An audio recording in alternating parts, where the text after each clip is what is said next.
Comic-Con at home failure. What does this mean for convention culture in general? And what does the future hold? We'll get into that in just a bit. I'm John Delarose, delarose.com. That's DELARROZ.com. I am a #1 best-selling science fiction author and comic book writer, if you guys have not seen that. And right now, I'd like to promote The Cosmic Warrior, my book on Amazon. I'm going to be putting out issue number 3 very shortly, which will wrap up this story arc. It's all done, ready to go. We're just going to have to put this up here.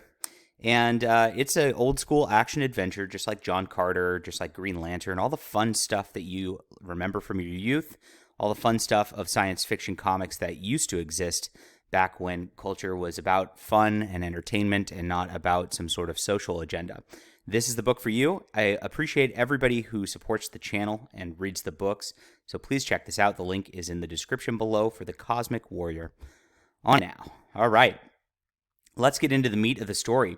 Comic-Con International canceled all of their conventions this year, from WonderCon to Comic-Con, obviously. And they did this whole Comic-Con at home thing because of the, virus or whatnot. It's interesting because everything got canceled last year. So now everybody's already out of the habit of paying attention to Comic-Con, going to Comic-Con. And when you break your cycles of things, I've dealt with this even on the YouTube channel level. There's a couple weeks go by, I get busy or whatnot and I don't put up videos. Well, my video view counts go down drastically when that happens. If you get people out of the habit of enjoying your content and get people out of the habit of whatever's going on, it just destroys what you're building, unfortunately. And so this is where we're at for Comic-Con at this point. Now, Comic-Con really isn't about comic books, and it hasn't been for some time. It used to be back in the day, but they changed to be a Hollywood focus to try to push Hollywood movies and things like that, and they became a preview promotional material for these giant Hollywood mega corporations at some point. So it's already kind of defeated its own purpose a long time ago.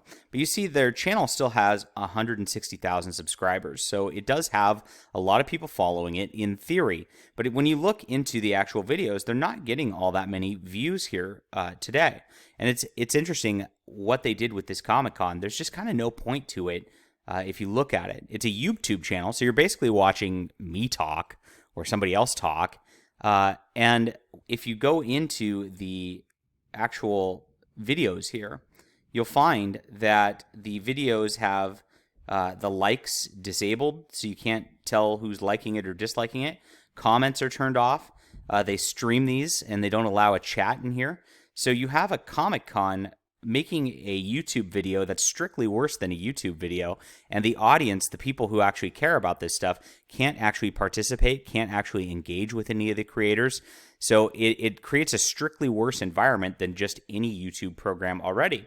And as you see, the ones that are just a kind of random panels or about comics don't get many views at all. Now, I don't get a lot of views either. I mean, I get 100, 200, 300 views on my videos, but only 3,000 people subscribe to my content. So a lot of people have not discovered me as of yet. And if you're new, welcome to the channel here. Comic-Con, again, has 160,000 subscribers. You'd expect with that, even if they're getting like I'm getting like about 10% of my viewers maybe watch any given video, you'd expect them to get 16,000 plus views on any one of these videos, but they're not. And it's because it's just content that nobody cares about. Again, you can't engage with anything, and so it's kind of pointless. So where does this lead for the future for conventions? Is there any point to conventions at this point? When I can just talk to you, the audience, the reader, the viewer, directly, and I can engage with you, and I can respond to your comments because I care about your comments. And I could do that without having to go and set up a booth and spend $1,000 to try to do that. And I could just sell my books on my website or Amazon or whatever.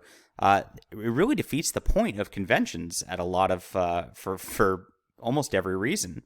On the virus level, you just can't really go into a room and be packed shoulder to shoulder with 100,000 other people at this point. Too many people are too afraid to do that, and maybe for good reason, maybe not. But you're just really not going to be able to have the same con environment as you had before. It's very interesting at this point. So these little mini YouTube conventions where they turn off comments and things like that, are even worse. Like, so nobody wants this. This is not content that anybody's interested in. This is not something that's useful for the community or even useful for the creators for the most part. So I don't see this convention culture really lasting much longer. Maybe that's for better. Maybe that's for worse. I don't know. But it does mean that things are changing. And it does mean that we have a new opportunity to just engage directly, to really listen to customer and audience feedback, to really care about what you want for books, to really care about what you want for comics. And it's direct. So having that direct line to you is much better than having Comic-Con filter that line and have to have filtered content. I mean, let's be honest about why they're actually putting no comments and things like that. They don't want to see anything that's un-PC being posted.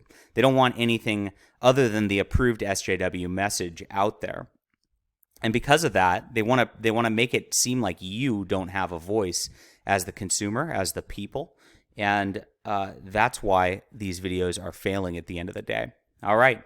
What do you think about this? This is kind of crazy to me. I just can't believe that Comic-Con panels, like with 160,000 subscribers, are getting less views than my videos. It's kind of bizarre. Hit that like and subscribe button. We'll be back soon.